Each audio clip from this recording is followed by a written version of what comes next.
ঘরটা মুন, তারপরে সান, তারপরে মার্কারি, তারপরে ভেনাস, তারপরে মার্স, তারপরে জুপিটার, তারপরে স্যাটার্ন, তারপরে আবার স্যাটার্ন, তারপরে জুপিটার, তারপরে মার্স, তারপরে ভেনাস, তারপরে মার্কারি। তাহলে ফার্স্ট মুন হলো ফার্স্ট লর্ড, তাহলে ফার্স্ট লর্ড হিসাবে মুন কি হবে? শুভ হবে, কারণ আর তো কোনো ঘর মুনের নেই, মুনের তো একটাই ঘর। এরপরে সান, সান কি? সেকেন্ড লর্ড, সেকেন্ড লর্ড বলেছে কি হয়? মারক হয়, নিরপেক্ষ। ঠিক আছে, এ নিরপেক্ষই থাকবে যেহেতু বন্ধু। আচ্ছা, মার্কারি, মার্কারি কি এখানে? থার্ড লর্ড আর কি? 12th লর্ড, থার্ড লর্ড আর 12th লর্ড। তাহলে থার্ড হিসাবে কি? অশুভ, আর 12th হিসাবেও কি? 12th আমরা মোটামুটি নিরপেক্ষ বলি, অশুভ খুব একটা বলি না, তো দুটো মিলিয়ে কিন্তু অশুভ, দুটো মিলিয়ে অশুভ। ঠিক আছে, কারণ অশুভের ভাবটা বেশি হয়ে গেল। আচ্ছা, মার্কারি ফোর্থ থেকে, ফোর্থ হলো ভেনাস, ভেনাস কি এখানে? ভেনাস হলো 4th লর্ড আর ভেনাস হলো 11th লর্ড। তাহলে 4th লর্ড হিসাবে কি? কেন্দ্র, তাহলে শুভ, এটা শুভ। আর 11th লর্ড হিসাবে উপচয় মানে অশুভ। দুটো মিলিয়ে তাহলে ভেনাস এখানে কি হয়ে যাবে? নিরপেক্ষ, দুটো মিলিয়ে হয়ে যাবে নিরপেক্ষ। আচ্ছা, তারপরে মার্স, মার্স এখানে 5th লর্ড আর 10th লর্ড। বলুন মার্স কিরকম হবে?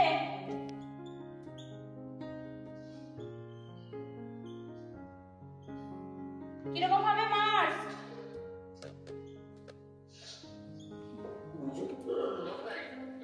যোগ কারক, হ্যাঁ, অতীব শুভ, যোগ কারক।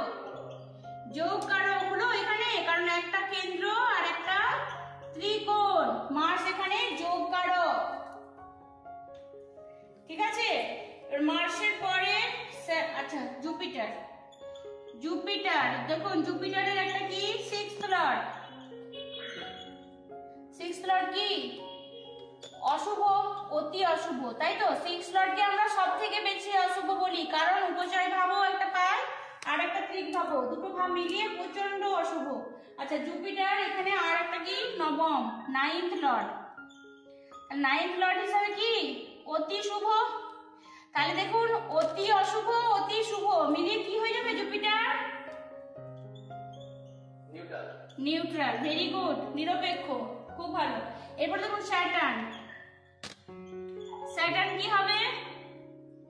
একটা 7th লর্ড মানে হচ্ছে কেন্দ্র মানে শুভ, আর একটা হচ্ছে 8th লর্ড মানে ত্রিক মানে হচ্ছে অশুভ। দুটো মিলিয়ে স্যাটার্ন হয়ে যাবে নিরপেক্ষ, স্যাটার্ন হয়ে যাবে নিরপেক্ষ। বাকি রইল কেউ? মার্স নিচে 1 2 3 4 5 6 7 8 9 10 11 12টা অশুভ, দুটো মিলিয়ে ভেনাস এখানে নিরপেক্ষ হয়ে গেল। তারপরে মার্স, মার্স এখানে 5th লর্ড এবং Mars 10th Lord. 5th Lord হিসাবে কি? ত্রিকোণপতি, তাহলে অতি শুভ। আর 10th লর্ড হিসাবে কেন্দ্রপতি, সেটাও শুভ। দুটো মিলিয়ে মার্স এখানে যোগ কারক। ঠিক আছে, অতিরিক্ত শুভ, অতি শুভ।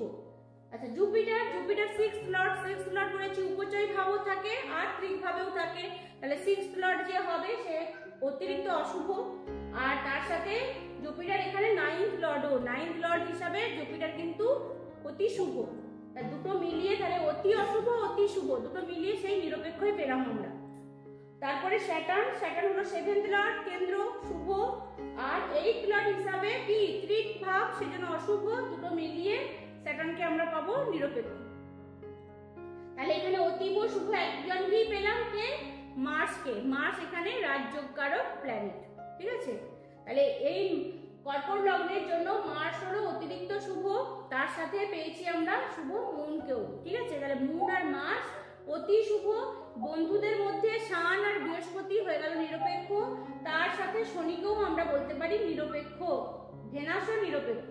শুধুমাত্র কি ম্যালেফিক হয়ে যাবে কে এখানে? মার্কারি, মার্কারি একা। ঠিক আছে, তাহলে কর্কট লগ্নের জন্য মার্কারি কিন্তু অশুভ একটা গ্রহ, ঠিক আছে, প্ল্যানেট। হ্যাঁ হ্যাঁ বলুন।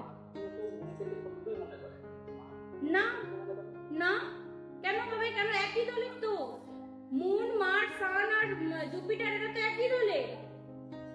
আমি যে প্রথমে যে দলটা বলেছিলাম, একটা দল বলেছিলাম কার? একটা দল ছিল সানের আর একটা দল ছিল স্যাটার্নের। দেখুন সানের দলে কে কে ছিল? জুপিটার ছিল, মুন ছিল আর মার্স ছিল। এরা একে অপরের, এই চারজন একে অপরের মিত্র। আর স্যাটার্নের দলে ছিল ভেনাস আর হচ্ছে মার্কারি, এরাও একে অপরের মিত্র। মানে স্যাটার্নের সাথে ভেনাসের মিত্রতা আছে, স্যাটার্নের সাথে মার্কারির আছে, মার্কারির সাথে ভেনাসের আছে, এদের মিত্রতা আছে। আর এরা চারজনের মধ্যে মিত্রতা আছে, ঠিক আছে। রাহু কেতুকে যদি রাখি, এখানে চলে আসবে কেতু, এইখানে চলে যাবে রাহু, ঠিক আছে। রাহু কেতুকে আমরা বাইরেই রাখি, হ্যাঁ। তো সেই হিসাবে মার্স কখনোই মার্স মুনের শত্রু নয়, মার্স মুনের বন্ধু, বরাবরের জন্য বন্ধু। শুধুমাত্র কি বলেছিলাম না, মার্স গিয়ে কোথায় নিচস্থ হয়? মুনের ঘরে। এটা তখন বলা হয়েছিল যে বন্ধুর ঘরে গিয়ে নিচস্থ হয়ে যাচ্ছে আর শত্রুর ঘরে উচ্চস্থ হচ্ছে, এই কথাটা বলা হয়েছিল, মনে পড়ছে? মার্স কোথায় নিচস্থ হয়? কর্কট রাশিতে হয় না? কর্কট, তার মানে মুনের ঘরে। তাহলে মুন তো বন্ধু, মুন মার্সের বন্ধু, কিন্তু তা সত্ত্বেও মুনের ঘরে গিয়ে নিচস্থ হয়। কারণ জলরাশি তো, মার্সের ইমোশন খুবটা বেশি থাকে না।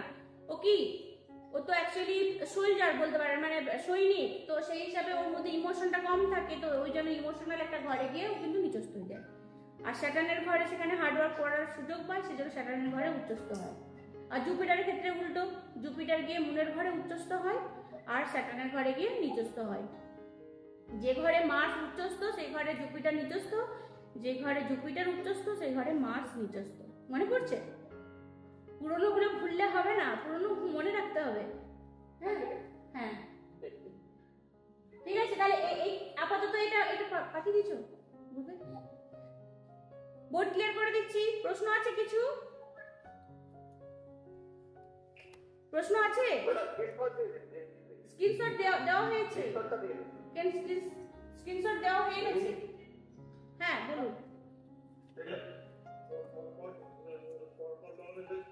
হ্যাঁ